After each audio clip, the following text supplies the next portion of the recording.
Hey everybody, JJ Jerez here with Jesse Montaño and Ballerina after the Avalanche just played the Pittsburgh Penguins. And it was really the tale of two games as far as the Avalanche are concerned, but a 4-goal comeback and an overtime winner from Jonathan Drouin is really the story of the night.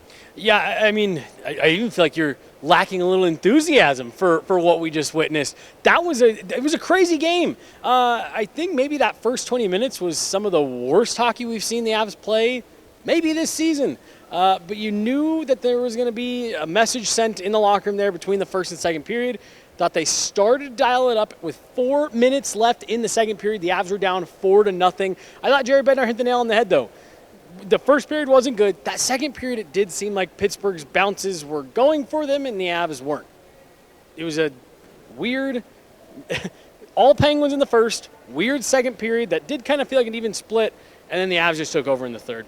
Yeah, exactly. It was kind of incrementally better for the Avalanche, right? And Nathan MacKinnon continues his point streak today. I think that was apparent with the Avalanche crowd reaction. I thought that was awesome. Everybody in Ball Arena, way to be on top of that. But and did you even hear Alan Roach even had a little bit of extra inflection on his name when he announced Nathan MacKinnon as the primary assist? He's like, and Nathan MacKinnon, and everyone knew exactly why and all that stuff. I'm with you. I thought it was great. Yeah, it felt like it was going to be the Sidney Crosby show at first. Yeah. Of course, he put up 4 points in the Pittsburgh Penguins' first 4 goals, but I think the difference here tonight and what made it so tough for the Avalanche is usually the second period is where the Avalanche really dominate, but they tied that second period, which really kind of made it even more of an uphill battle for them to climb.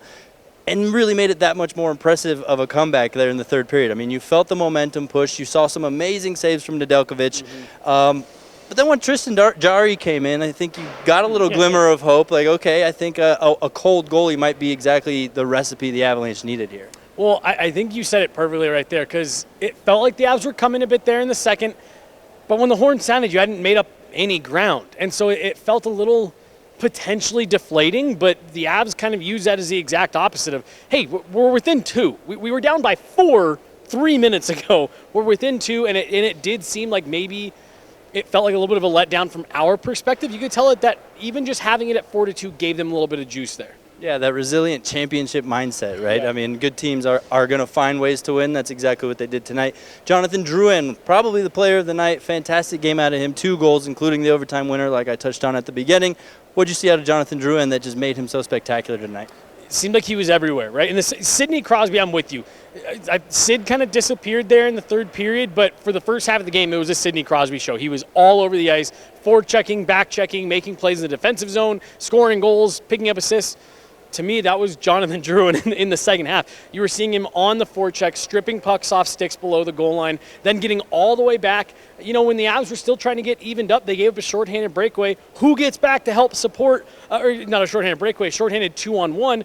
Jonathan Drouin is the person who gets back, helps Cale Makar break up that play, and the Avs turn up ice. He was all over the ice, all 200 feet. It was great to see him get rewarded. And, yeah, it's a little fitting that Nathan MacKinnon becomes the single-season Avalanche point leader on the back of a Jonathan Drouin goal. So it all kind of made a little bit of sense. Yeah, exactly. We see them working on that stuff so much. But let me just say it, because you brought that up. MacKinnon scores on the one-timer, which we see him working on relentlessly. Then he sets up Drouin for the one-timer, which we see those two working on every single day. It's always fun when you see those little things that you notice every day in practice. Like, hey, I've watched him do that 100 times, and there it is in the game. It's always fun. Inching our way closer to the end of the season, Avalanche are starting to get a little bit of a control on the Central Division. Meanwhile, the Winnipeg Jets are slipping. So as we get closer to the end here, let's see how those Central Divisions shake out. Central Division standings shake out. Right. Of course, we'll be back here at Ball Arena Tuesday night for the next one. Yeah. Who they got that night? I think you got the Rangers coming up this week. You got the Predators. You got the Canadians coming up next. But yeah, still a few more games on this trip here. And like you said, Winnipeg Jets shut out 3-0 today. They probably got into the locker room when it was still 4-0, and they're like, well, that's all right. To see that Avs come back, like the Avs are putting the pressure on. One more game here that you and I called at the beginning of the week. Easy, should win against the Canadians before your competition starts to ramp up here at the end of the week. Yep, there you go. A little matinee magic for you today here from Guerilla Sports. For Jesse, I'm JJ. Thanks for hanging out with us.